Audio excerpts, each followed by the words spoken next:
Okay, hello everyone. Uh, Welcome to the Socialist Type House YouTube channel. Today we're going to be debating healthcare.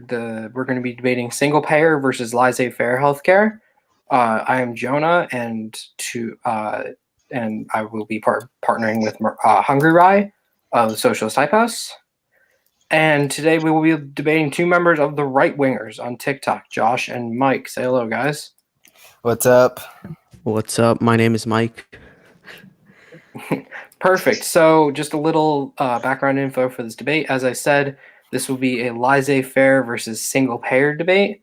Mariah and myself will be taking the single-payer side. Josh and Mike will be taking the laissez-faire side for health insurance.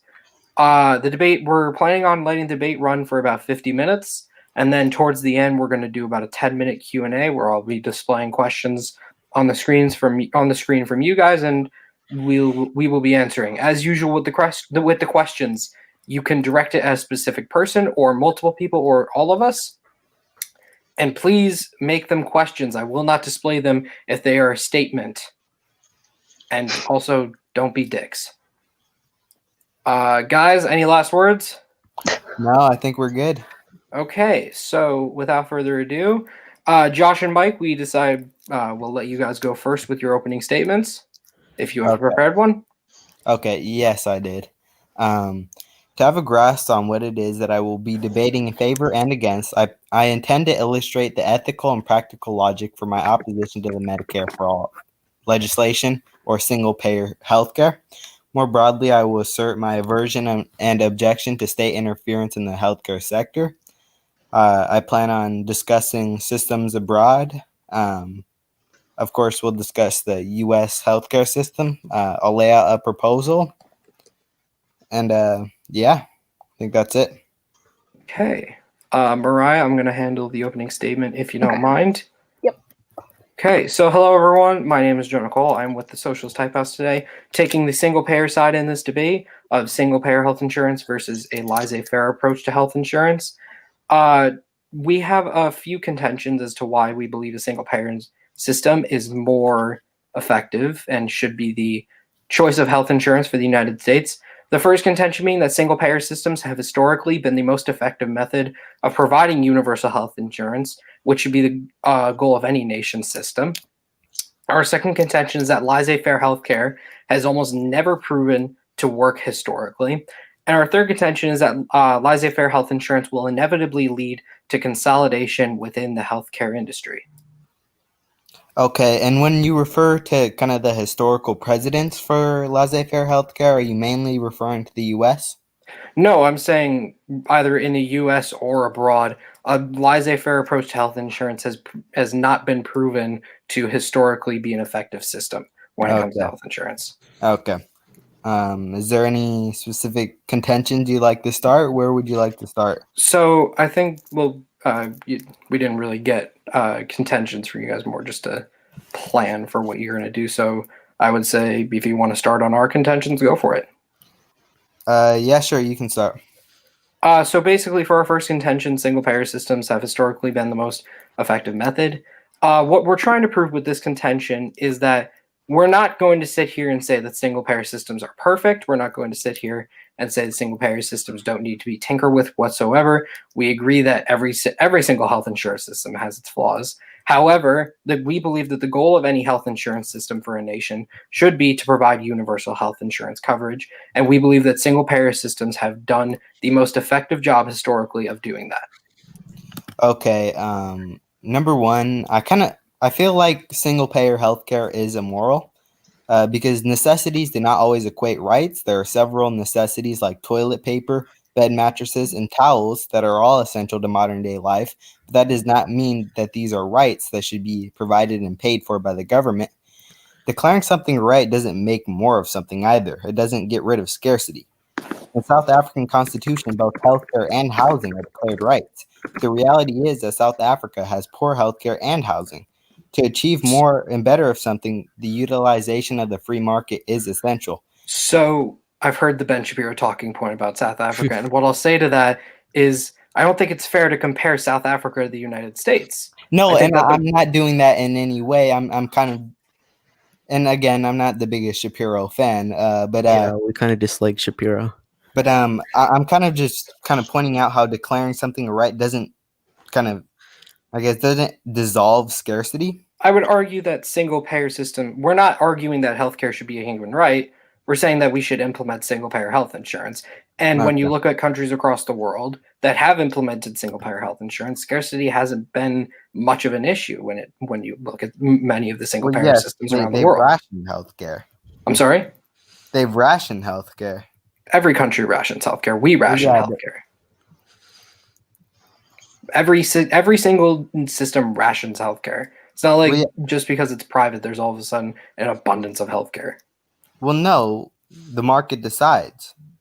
Then what do you mean? Yeah, that's Are you talking rational. about like our triage system, how we prioritize healthcare, or Yeah, is there? Okay.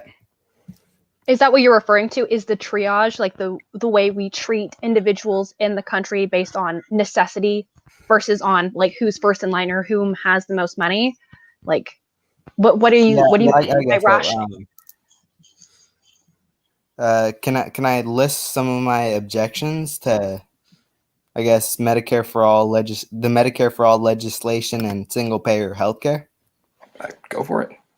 Okay. According to the Heritage Foundation, most Americans, 73.5%, would be financially worse off under Medicare for all. It will obviously increase government spending.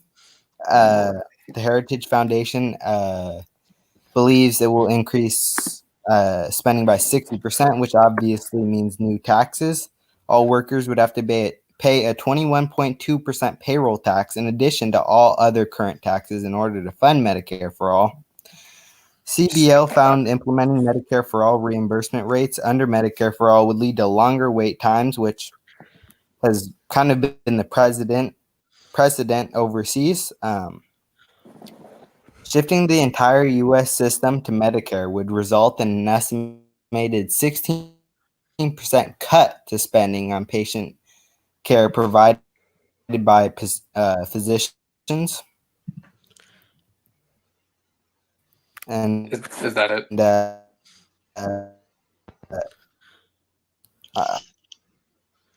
I have kind of more broad assertion. You're lagging. Yeah. Again, Okay, so it's not Yeah. me. Here. Let me. You're like, yeah. Is that better? Josh, can you try talking? No. Oh, and Josh, you're like lagging really bad. Got that McDonald's Wi-Fi.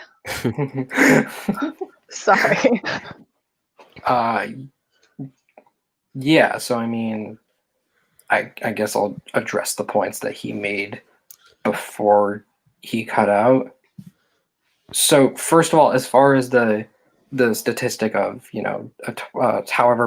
whatever percentage payroll tax on top of the additional taxes they paid, that's a bit of a misleading statistic, given that yes, your taxes will increase, but under a Medicare for all system, you're not going to be paying out of pocket for private health insurance. So it's not like your overall spending is going up. It's just you're paying to a different source.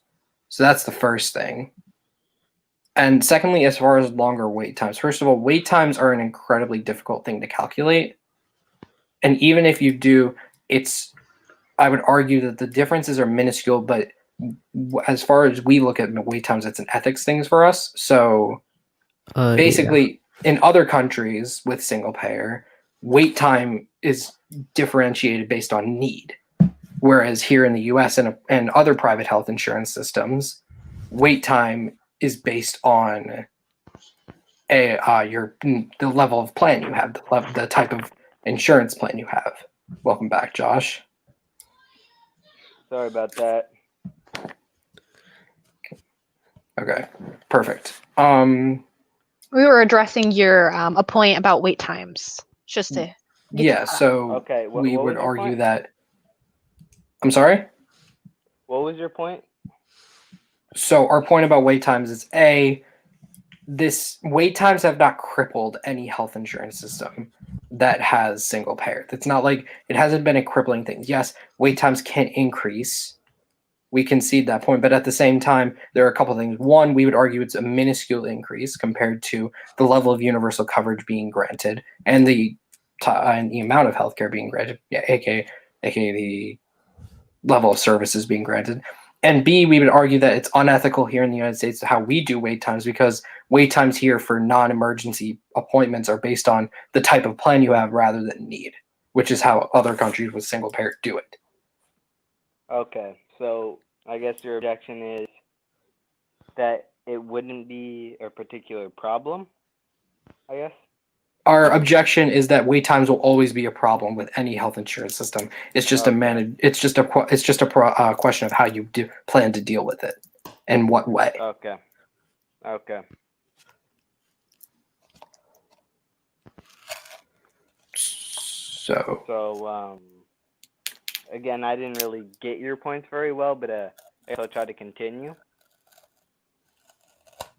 Like you don't understand them, or Oh no, I got them. I kind of got a summary, but I think we can move on. Do you want to discuss systems abroad or the U.S. system in particular? well, I think I guess we would. I mean, I would say that we would want to move on to our next contention, which is that laissez-faire healthcare has never been proven to work historically, either nationally or internationally. And that, in the sense that this is a single payer versus laissez-faire healthcare debate. And while there are private health insurance systems, there are a few private health insurance systems among industrialized nations. They are not laissez-faire by any means. Government still has plenty of roles, and a laissez-faire healthcare insurance system has never proven historically to be an effective health insurance system. I don't think it's really been a thing historically, and I think a lot of the problems that have arisen with quote-unquote laissez-faire healthcare have been caused by the government. Right, but can you name, like, just because it hasn't been tried, like, okay, yes, laissez-faire health insurance, I guess, has never been tried, but there has to be a reason for that, right? what's your Well- proposed health? What, like, in your ideal world, what would it look like if you, since it hasn't been tried? What would you propose? Okay, I have my proposal. My computer's very laggy. That's Mike, okay. can you pull it up? Yeah. Yeah, we want to like deregulate and privatize the healthcare system. The cost of current healthcare regulations in the United States is roughly $339.1 billion. After subtracting $170.1 billion in benefits, healthcare regulation places a burden on society of $169.1 billion annually. This is according to the Cato Institute. Okay. So, Okay, we'd also like to repeal Obamacare entitlements and replace them with grants to states. This would reduce premiums for individual coverage by as much as 32%. And it would modestly reduce the deficit according to the Heritage Foundation. So your plan is to roll back regulations by about $170 billion and to No, roll that's- back in Obamacare entitlement programs. Yeah. Okay, I guess my next question would, I guess my problem with a laissez-faire health insurance program would be, how does a laissez-faire system somehow provide universal health care? Again, I don't think it can provide universal health care, but I do think it would increase access. Okay, so increase access. Well, do you deny that? Increase access compared to today's system, I guess I would say. Okay, do you deny that single-payer healthcare systems, whatever problems you may have with them, are able to provide universal coverage? Do you deny that? I wouldn't say that they provide high quality coverage. No, and I that's do not the think- question. Do they provide Okay, then. universal healthcare coverage? Yes. Okay, how is it in ethical society, in a moral society then, to somehow just say people without money shouldn't have health insurance. Well, again, I think my plan would decrease healthcare spending. But Real you're US health- sorry, you're good. Okay. So again, real U.S. health expenditures per person between 1960 and 2016 have increased ninefold, from 1,185 per person to 10,363 per person. This is obviously a problem. And again, the U.S. system does have a lot of waste. David Cutler, President Obama's former senior healthcare advisor, suggested that we could eliminate 1/3 of all U.S. healthcare spending without harming patients. Much of this comes from bureaucratic administrative costs. Every office-based physician. I have a question. When you say bureaucratic and administrative costs, like, what do you mean by that? Again, every office-based physician in the U.S. requires 2.2 administrative workers, more administrative workers than nurses, clinical assistants, and tech staff combined. The administrative costs are harmful due to cost coordination that they impose. Okay, so I guess my point is that government involvement in healthcare has made healthcare more expensive. Again, I don't think my system would provide universality, but I do think it would increase access. Okay, so then what happens to poor people who can't afford healthcare? Well, again, What happens? I'd like to see some evidence that they die without healthcare. Okay, between 47,000 and 69,000 people in the U.S. die each year because they can't afford health insurance. Like, we know Are you about referring to the 44% of Harvard people. study? No. Wait, which one? I'm sorry. Are you referring to the Harvard study? I'm referring. I can't even remember which studies. I'm going to be real. Like, that's just a thing I see on the internet. Okay. Yeah, the Harvard study was the one that concluded 45,000 Americans die each year due to lack of health insurance. Dr. Steffi Woolhandle, one of the 6 authors of the Harvard study, conceded that it is not possible to demonstrably show causation of death occurring as a result of healthcare. This is why the researchers purposely use the terminology associated with lack of healthcare. Dr. Woolhandle also conceded that there were serious limitations to the study. The researchers failed to account for how long patients were uninsured and whether the research patients acquired healthcare afterwards. And also, I would argue, what's preventing medical bankruptcies within this healthcare system of yours, which cripples people economically? What? What prevents medical bankruptcies under your health insurance system? Medical bankruptcies? Yes. Can you explain a little further? As in, you go to the doctor or emergency room, you get a bill so big that you have to declare personal bankruptcy. What's to stop that under your system? This is actually something I agree with you guys on. I do think that there should be some sort of government funding. But wouldn't that be against laissez-faire economics? Again, if you have government funding? Wait, what do you mean? Government funding for what? I do think that there should be some sort of emergency fund, but I don't think people are dying because they need emergency care. Obviously, we have the EMTALA. No, like emergency care. People can go to the hospitals, which is fine. Like, they can't deny them care, right? If you have like a gunshot wound, right? You go in and you get the care. The issue is the cost that's tied to it.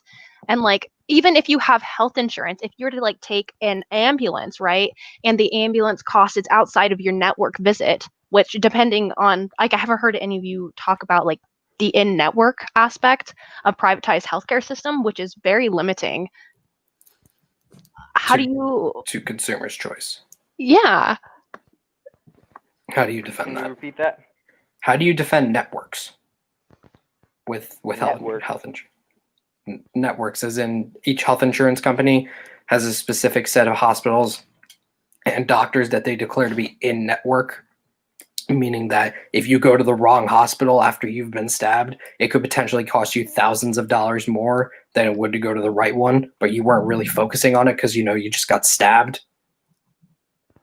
Again, I'm not very well versed on the subject. Again, that's a fundamental That's like a Aspect of- fundamental principle of private health insurance. The It's idea of networks. networks. Okay. Again, yeah. So yeah, you just concede that like networks would still exist, limiting the consumer's choice. Right, because No, the insurance companies work with doctors to determine prices and whom's going to work with what insurance company, right? That's the difference between like an in-network visit. So like if you have like a parent, right, they're like, oh, you have to go to these doctors because it's covered by our insurance, but a lot of specialists aren't covered. So it's really complicated, right? Whereas in a single payer system, everything is covered. So you're allowed to go Because to it's anybody. Because single payer means it's one payer of health insurance. So it's unarguably more free to Of do it choice. that way, and There's there's more no choice. limits. Okay. So are you just Yeah. conceding that there's less choice in a laissez-faire healthcare system? No, I'm not sure how I could roll that back, but again, I think that is immoral, but I'm not exactly sure. It's immoral to have a better choice of doctors and hospitals. What about No, it's I'm immoral? What? Like what is immoral? Oh, I was referring to networks, I believe. Networks are immoral. Yes, I do agree with you on that. Okay, so wait, hang on. If it's laissez-faire, how are you going to stop private health insurance from creating networks in the first place? Okay, I think I should have clarified my position. I'm not for complete laissez-faire healthcare, but I do plan on rolling back regulations that are costing our healthcare system. So your plan to roll back regulation is to increase regulation on what health insurance systems can do? Do you support like a Keynesian approach to it? No. But okay, Okay, so we're a little bit. we are a lost. little bit lost as to how this would exactly, work. Because what we've provided is Medicare for all, which is an example of single payer legislation, would get rid of networks and therefore expand people's choices of doctors. And what you've established through your private healthcare system is that there wouldn't be universal coverage and that people wouldn't be able to have the choice and complete choice of doctor What do you because mean? there would still be networks. Again, yes, I guess so. So how is that the better system whatsoever? What do you mean? We're arguing over what's the better health insurance system, single payer or laissez-faire. How is it a better system where one doesn't provide universal coverage and limits choice of doctor, and one provides And universal coverage? disproportionately affects people in poverty, right? Like, how do homeless people get private health care if they don't have money? They don't. Or people who are retired? They don't. So that's your Um, solution Again, to they're people. not Or dying if because board. of lack of healthcare. You What? have to provide me evidence that they're dying because of lack of health. Okay, who No, cares? they If you admitted I would that there would be wanna- medical bankruptcies. I would want to talk about your point about the patients not being able to afford these things. I would argue, I'm not sure about my partner Josh, that the reason these things, or like the reason these Medicare bills or medical. Yeah. Hello, You there? Mike, are you with us? RIP. Um.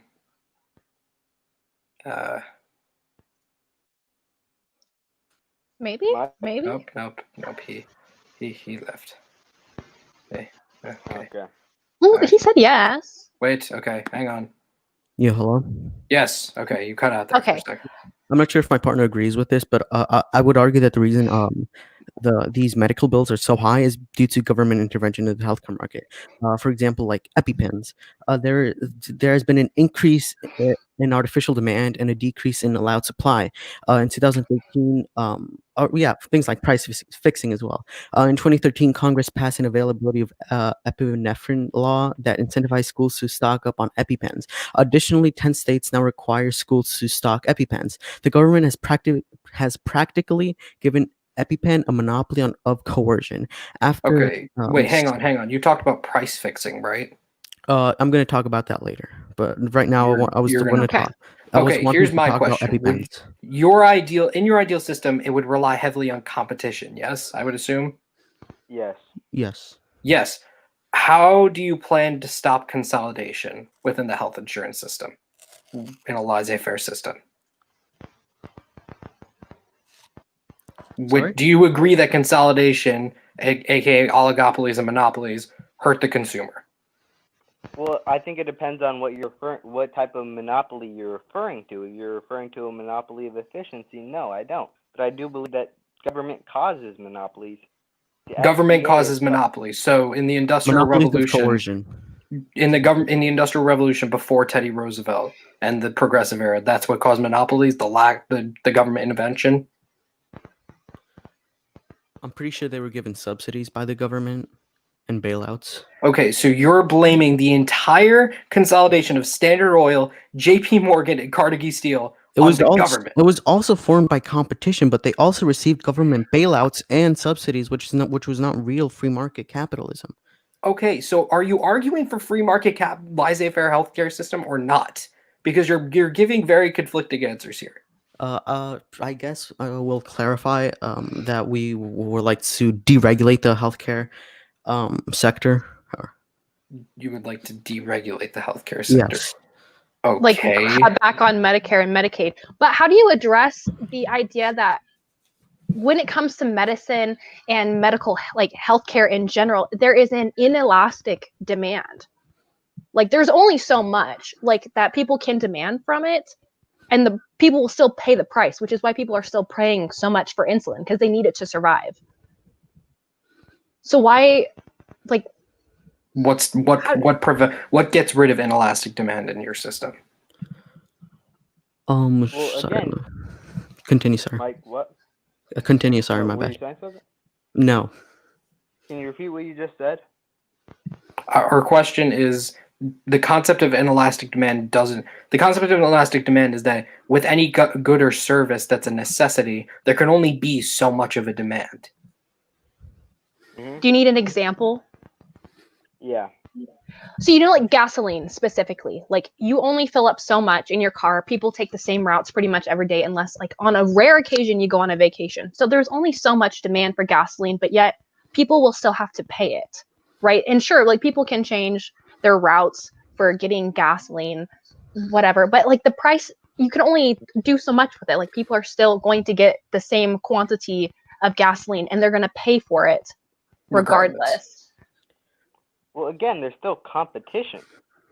Right, but what stops the competition from ending? Because competition has to have a winner at some point, right? Well, yes, but when is What's there the a point of winner having a forever? competition in something that can only be extended so far? It's not just supply and demand. There's only so much demand. Okay, but where is the competition? Where is the winner? Because in a mature capitalist economy, there's always consolidation, and only so much of that can be blamed on government subsidies. Yes, but there's gonna be competition. Okay, competing and for the lowest where price in for the any highest capitalist country has there been everlasting competition? Where? Please point me to an example. Everlasting competition. What? Everlasting competition. In a free market, if even if there is a monopoly, that monopoly was created because it met the satisfaction of the consumers. Okay. And if that monopoly wants to continue surviving, it still has to meet the satisfaction of the consumers in order to still like stay in the market. Okay, so when it comes to health insurance, how that might be true for something like Amazon or McDonald's, because McDonald's, while they provide food, it's not necessary food. Amazon doesn't provide necessary commodities. However, when it comes to something like healthcare certain services, there's inelastic demand there because there will always be a steady demand for things like insulin, for things like EpiPens, for necessary things. So what causes a company to innovate when the demand will always be there? The profit incentive, right? You're The still profit competing. incentive. But doesn't that same profit incentive also, cause people to go medically bankrupt and, in your words, not provide universal health care? Well, again, it lowers the prices. They're competing. But you at the admitted lowest that price it for the doesn't highest- provide universal health care. Yes, I never said it did. So what kind of health insurance system is that where poor people die just because they don't have the money? What? what kind of good health insurance is it where poor people die because they can't afford it?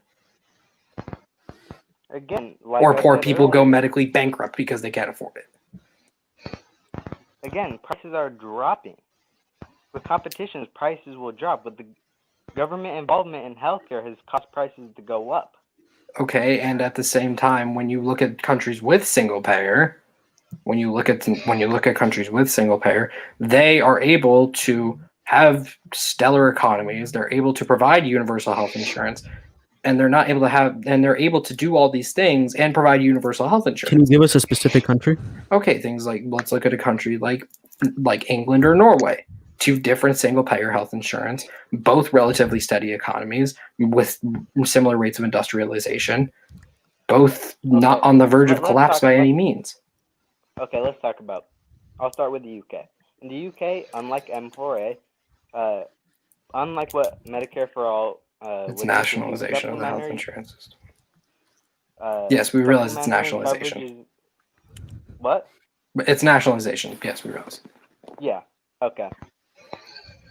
So, former Prime Minister Margaret Thatcher noted that socialized healthcare systems are running out of people's money, and as a result, they're forced to ration care. Margaret Thatcher was From also the person who thought socialism meant big government, so I really don't give a shit what That- Margaret I'm Thatcher not a big says. fan of That's a Thatcher. I was genetic just fallacy. quoting I'm sorry. So what if it's a fallacy? If it's Margaret Thatcher, I don't care. Like, I think it's fine if you're going to call out a fallacy, but you need to specify why it is ruining the argument. Like, I mean, like it was more just me attacking Margaret Thatcher. I don't okay. actually care. Yeah, Okay, again, I I'm think that's sorry. more Yeah, to your Ben Shapiro point earlier. I wasn't quoting Ben Shapiro. But anyway, let me continue. From 1997 to 2017, healthcare spending as a percentage of GDP has increased from 6.2% to 9.6%. During this time, however, wait times continue to increase, and medical staff has continued to decrease. In the UK single-payer system, there is a ton of rationing of care. In 2017, the UK's NHS announced that overweight people and smokers would be denied non-urgent surgery. This covers about 1.2 million Britons. I have a question. What prevents rationing healthcare in your ideal world? Well, no. Wasn't your point was universality? Yeah, they're able to provide universal health insurance. Well, again, fat people and people who smoke are denied non-urgent surgery. Okay, but at the same time, when they get to, let's say they do have an emergency, right? They're able to get the coverage that they need free of charge. Yes, but they're denied non-urgent surgeries. Wasn't your Okay, point and that is one very universality? specific example. We have, in our first contention, our contention was that single-payer health insurance system have been the most effective. We're not saying that they're perfect. We're saying that they've been the most effective at providing universal health insurance. Okay, so do you disagree with that? Do I disagree with what? For not providing non-urgent surgeries for overweight people and smokers. What is there to agree with or disagree with there? Do you think that they should be granted non-urgent surgeries? In your I ideal think it system? depends on whether it's an elective or necessary procedure. Like if it's liposuction, probably not. But if it's something like relatively necessary, like getting an X-ray, yeah, probably. Like it's more nuanced than just should they get it or not. Okay. And earlier you brought up wait times not being a major problem, correct? I brought up the idea that wait times in single payer systems compared to private healthcare systems, while obviously some single payer systems do experience an increase in wait times, it's a problem that ultimately is not a crippling one. Okay. Average wait times for hip replacements, knee replacements, hernia removal, adenoid surgery are above 100 days in the UK. so what do you anticipate? Do you not prefer a triage system? Like very specifically, you do not think that people should be prioritized by need? In the UK, sorry, I'm not going to talk about the need right now. We'll probably address it in a little bit. But for the UK, sure, it might provide universality, but it has terrible quality of healthcare. Like if you want to know by what metric, the UK health service patients are 45 times more likely to die in a hospital than in the United States. Just to clarify, we don't support the US system. I believe that we should deregulate it, and I kind of didn't. I wasn't able to clarify my position better. But yeah, compared to the United States, UK health service patients are 45% more likely to die in a hospital than the United States. I have a question, just really quickly. I'll address the Britain point in a second. But in your ideal world, would health insurance be tied to employment still? I don't think it should be mandatory. No. I'm saying, like, if you join, can you get, like, in your ideal world, will health insurance like be tied to employment, like, whatsoever? Yes. Yes. So you defend that system,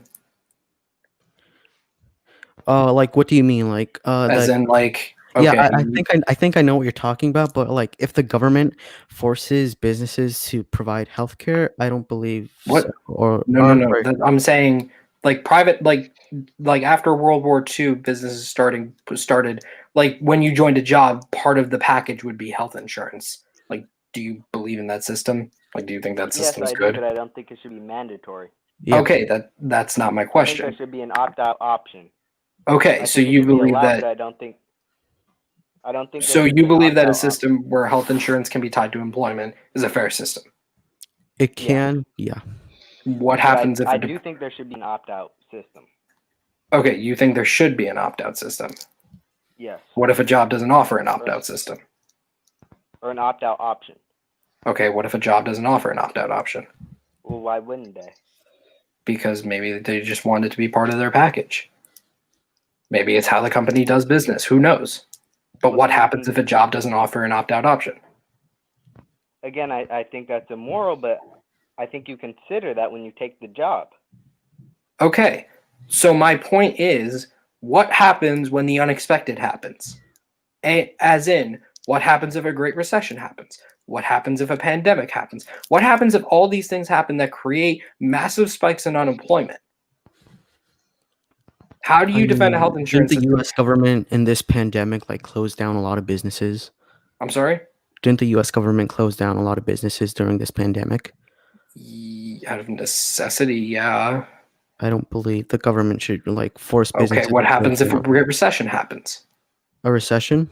Yeah. I think Josh knows more about recessions than me. So Yeah, no, well, we're not talking about monetary policy right now. And No, because that is monetary policy, because you just said that employment could be tied to health insurance under your system. But what happens if a recession happens and unemployment spikes?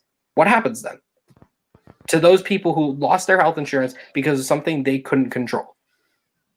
then they can purchase healthcare insurance. But they just lost their source of income. Yes? How do they purchase healthcare if they just lost their source of income? They either, well, it depends. Again, like I said, there should be an opt-out option.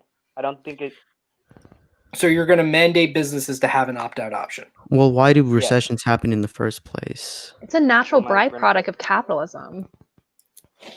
okay. Yeah, that's not true, but that's No, not the I think point. we should kind of because we're talking because like in our perfect world or in our ideal society, we would have something like a free market capitalist system or society. So, So like recessions, Josh, like why are recessions caused in the first place? Well, again, we're not discussing monetary policy. We're not. But let's get back to the point of healthcare. Again, I kind of changed or I didn't clarify. I do think that an opt-out option should be mandatory. So now your solution for a laissez-faire insurance system is to force companies to tell them what to do with the insurance they can offer to their employees? No, I said that there should be an opt-out option. But you said it would be forced. Yes. Is that not they should be coercion? forced. How is that not coercion? Well, yes, it's coercion, but your system is taking money from people. Okay, your system is telling businesses I- what they should do with their health insurance. Yes, they should give them an opt-out option. Okay, they should pay taxes to the government for their health insurance. Like just because you're telling businesses what to do, and we're telling people that there's a single payer rather than private health insurance. Now you're just replacing one form of coercion with the other. Yes, but the coercion gives people more options. Okay, It but doesn't though. We've doesn't. established that. because Options in network what? options exactly. You It can might choose to opt out. Okay, right. So you're saying under your ideal world, there's more health insurance systems, right? There's more choice of health insurance.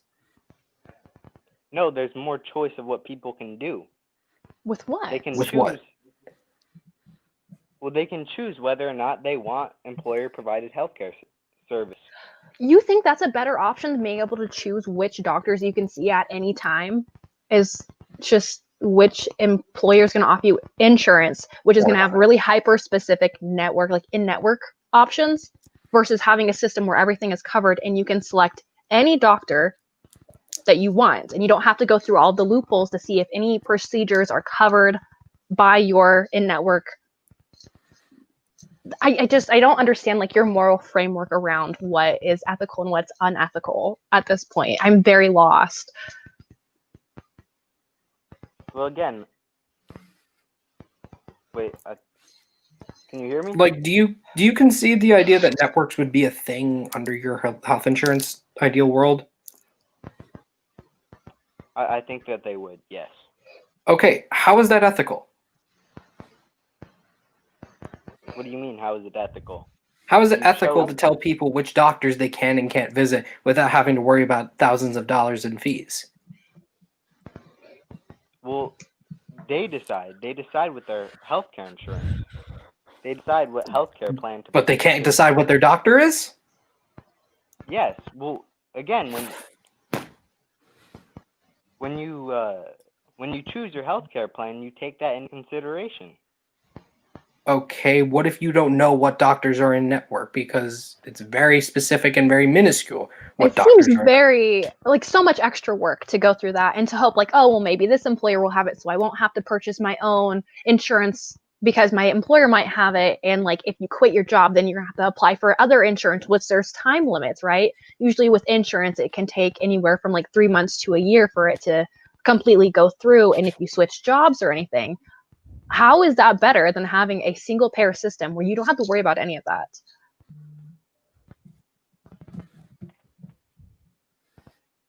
Well, it would be less expensive. And You said that there with a wouldn't be question these mark. long wait times. What? It would be less expensive. Yes, it would be. So, first of all, there's no guarantee that it would be less expensive. There's absolutely no guarantee of that. And secondly, there is no guarantee that it would provide more, like, broader coverage and more effective coverage than single payer. Well, why wouldn't it be? I don't know. Maybe because I people don't can't want to afford address it. something. You're sort of talking about like, oh, it's gonna be like, what if their bill is so incredibly expensive? I realize that you're kind of bringing that up constantly. So we gotta address the reason why in our current system these bills are so incredibly expensive. We would argue that it is due to government intervention. Things like patents reduce competition, and it is the reason that these monopolies of coercion exist in the first place because of things that the government has, and like those things are what don't allow for the prices to go down. Okay, so let's say in your ideal world, government intervention when it comes to, personal property and idea property. I forget that.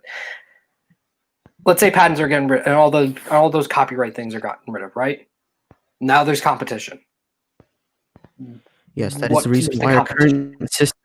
That's why our current system is flawed because it's the government that doesn't allow for competition. Right, you're sort but of I'm talking- saying, let's you're say sort you get of- rid of that, right? Let's say you get rid of that. What Okay. keeps the competition going? Because in any mature capitalist society, you can't blame it solely on the government. That's absurd to do so. that could. It's absurd to I'm, blame the I'm not saying government that we're going solely. to blame it on the government when we have a truly free capitalist society. I'm talking about our current system. No, I'm saying Again, that. well, my main objection to the Medicare for All legislation is it would hurt the economy. We have Most never Ameri- once stated in this whole thing that we support Medicare for all. I think we need to Oh, my clarify bad. that. Single payer healthcare. Is the economy. Single payer healthcare. Your argument is the Would economy. hurt the economy. Yes. Okay, then why is it that single payer healthcare in countries with single payer health insurance still have very solid economies? Well, you can't prove that it's okay. Let me get into what it would do to the United States, and again, my I guess my Yeah, response to because that would be sorry. Yeah, because like we can't really compare other countries to the United States. Things Why like not? maybe like population size could take effect is a factor in that. Things like some countries are more homogenous. No, you did not just bring up the point that because we have Hispanic and Black people, that means we can't have single payer health insurance. I refuse to buy that point. I absolutely reject that point. It is absolutely fair to compare like Scandinavian countries, like countries like Britain, to the United States because of rate of industrialization, because of things like how mature their economy is compared to ours. It is absolutely fair, and it is not fair to bring up the homogenous point. Okay. well, we foot their military bill. They have more money to spend. Okay, we could not spend military money. Like that's not an argument. Like No, those countries choose you not said to spend on their Scandinavia. military. What? Those countries, they choose to have that small of a military budget. And yes, we fund them through NATO, but also they chose not, like countries like Scandinavian countries chose for a long time not to have that big of a military budget in the first place. Well, we're footing their so they chose to have a smaller bill. And then Are you we're saying that we footing can't it. compare rates of industrialization because of the $300 million we give to certain countries through NATO? Is that your argument? No. My argument is that they have more money to spend. We're providing them. Wait, I'm paying them- confused. I'm confused because even if the government did have more money to spend, I would assume that your bad economy argument would come from the idea that people would have less to spend. Yes. Do you think the government's just giving the money they get from NATO to the people? Like, Okay. Let me get. I guess I kind of got backtracked. Most Americans, 73.5%, would be financially worse off under Medicare for All. according to one study. Yes. It will increase government spending by 60%, which means new taxes. All workers would have to pay a 21.2% payroll tax in addition to all other current taxes. Okay, you went through this, and I said this was earlier when you lagged out. I said this point to Mike. It's kind of a misleading point to say, oh, government spending would go up 60%, and people would have to pay an additional 20% in taxes, because you forget to include the caveat that private insurance wouldn't be a thing. So that money would shift. It wouldn't be additional. Okay. Like it might be a Yeah. little bit additional in taxes compared to the healthcare spending you're doing now, but it's Even then, you can reallocate through like a progressive tax bracket. There's so many different ways to reallocate money from like the military budget. Wealth tax. The wealth tax, an estate tax. There's so many different ways that we could generate funds for it. Can I talk about my little homogenous thing? Sure. Go for it. Yeah, because like the United States, it accepts immigrants, and like, and I don't call me a race realist or anything, because I'm not, but like you might I've been strawmanned a little bit in past debates. So we accept people of different, like from different places of the world, and like maybe diseases are more prominent in these areas, so they might bring those diseases. And like I said in my other example, like in more homogeneous societies, this is like because their ethnic composition is like less diverse, and so like, and also like in some other countries and like, Is this not a also things like correlation population causation though? studies. Like, do you have any empirical said data to support that? I Other than mean, saying like immigrants carry diseases. I didn't say that. I said they could, especially So if they your entire argument for homogeneity is it could. We always have to acknowledge of the possibility of things. Okay, I believe in a private health insurance system that it could be possible that 10 million people could go crazy and shoot themselves because they don't have health insurance. That's not an actual argument, though. I mean, don't you think it's a bit xenophobic? Just like, oh, they could be carrying diseases, like that isn't some sort of like, I don't I know. didn't say every immigrant because in some underdeveloped areas, people might come from those less developed areas and for into the United States for like a better life, for example, and like they might carry a disease with them, and like so we gotta acknowledge that like we take more people, we accept more people in our country. Oh, okay.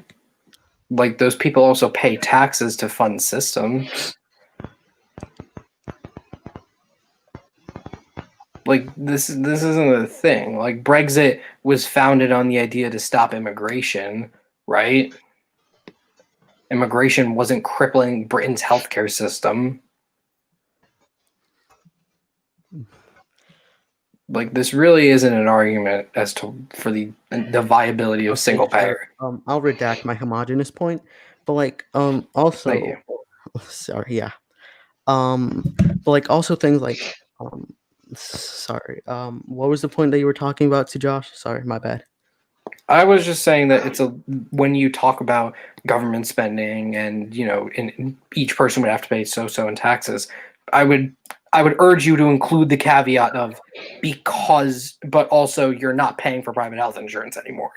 Otherwise, it just makes it sound like we're raising taxes to fund a system unnecessarily without any kind of substitution. That was my point.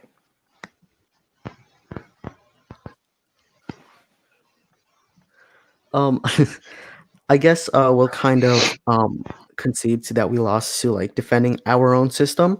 So I guess we can go on like your defense on your single payer system, and then we can like talk about like your statistics. Wait. That's not it. No. This debate is single payer versus laissez-faire. If you concede that you lost defending your system, that it inherently implies that yes, while single payer has its flaws, your system is indefensible. Well, you kind of didn't address my point on patents, and we also talked about how like the flaws in the United States healthcare system, because every time you brought up like problems, you were talking about the U.S. like in its current system. And I would also argue that private health insurance, like Switzerland, yes, it's private health insurance, but the government has a lot of say, and they're able to provide universal health care, but it has a lot of regulation in a private system. And there is a reason that no laissez-faire economic or healthcare system has been tried. There's a reason for that. It's because it's completely untenable. And it seems as though the only monopoly you have a problem with is that of coercion and not that of consolidation. What do you mean? I don't see it. You haven't provided a solution on how to prevent consolidation points. Like, are there any antitrust laws in your system? I mean, I think we said that monopolies of efficiencies are good, which are basically created by competition. Not every monopoly is a monopoly of efficiency. Monopolies created by the market are monopolies of efficiencies. Okay, like, yes, they had monopoly. No help by the government. But you haven't refuted the point of yes, it's a monopoly created by efficiency, but when it comes to health insurance specifically, it's inelastic demand. So the demand will always be. It's not like Amazon where there's not always going to be a demand for Audible books, or there's not always going to be a demand for whatever people order off of Amazon. Like those are commodities, and those are not necessities. Health insurance. If you're talking about a monopoly of healthcare and like sort of a free market capitalist society, the reason that monopoly would exist in the first place. Oh, I'm sorry, Hungry Rice. No, you're good. Yeah. I'm sorry. It's just that I just want to make sure that you're fine. No, I'm fine. Sniffling. Okay. Yeah.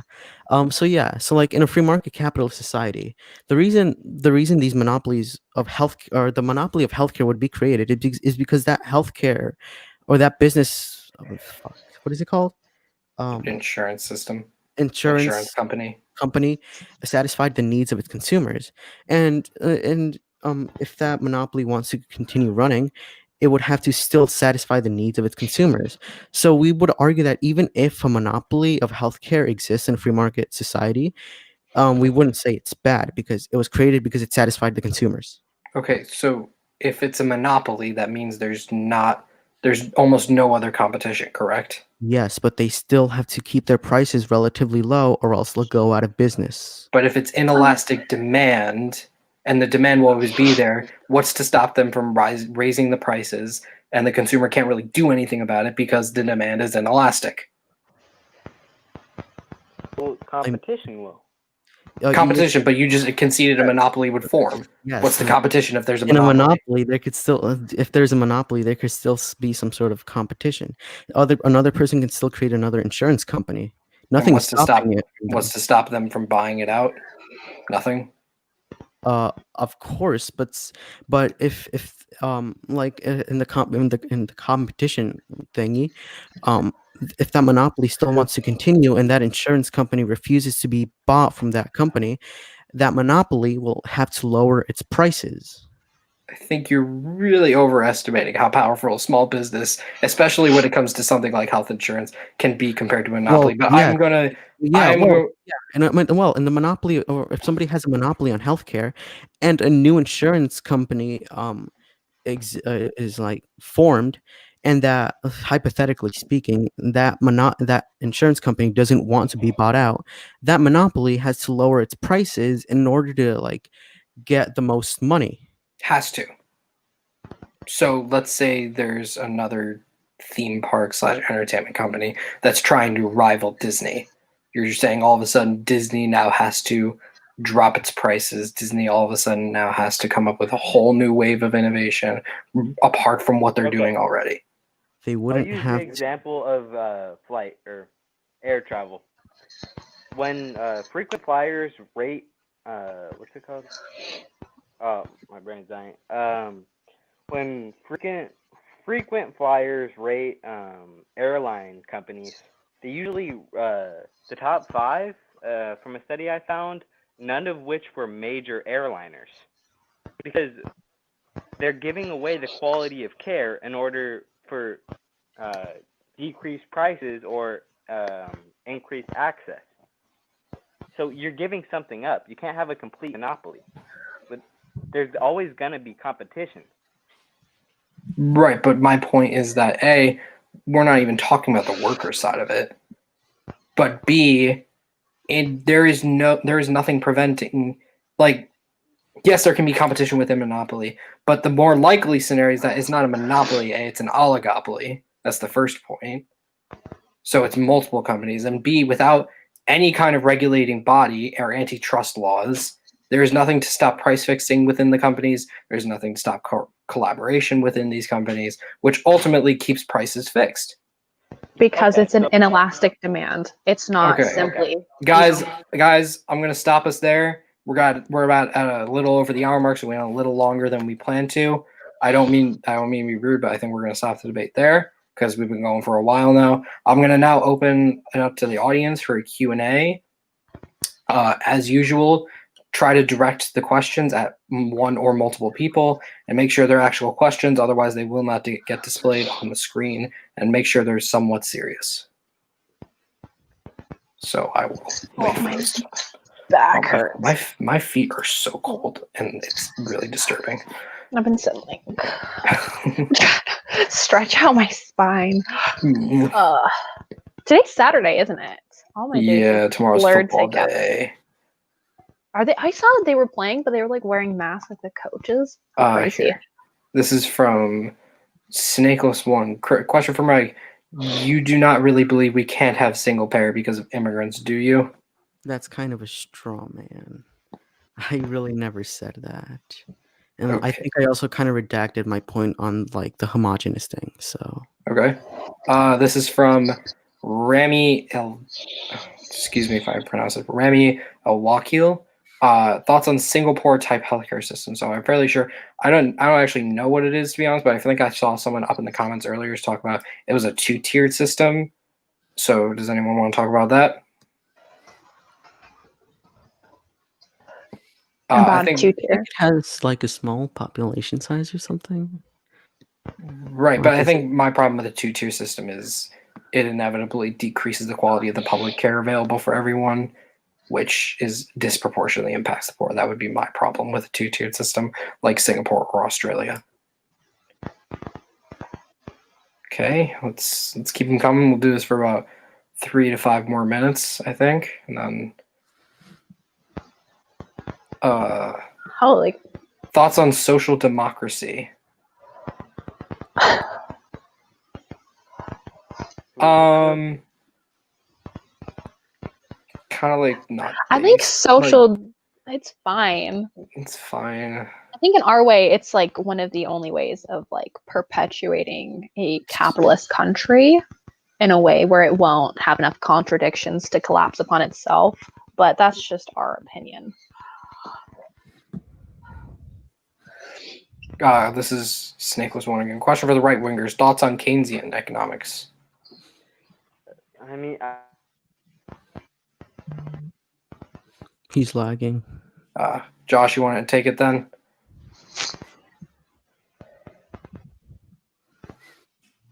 Hello? Anyone? On Keynesian? Guys? Hello? Hello? Hi. Hello? Keynesian economics seems like it's one of the only economic systems that would work in a free, not like a full-blown free market, but just having a mixed market. It seems balanced enough to, I don't I'm know. in Austria. Like right now, as like I'm learning. I mean, everybody is. Like right now, I subscribe to like the Austrian School of Economics. So yeah. Cool. Let's see here.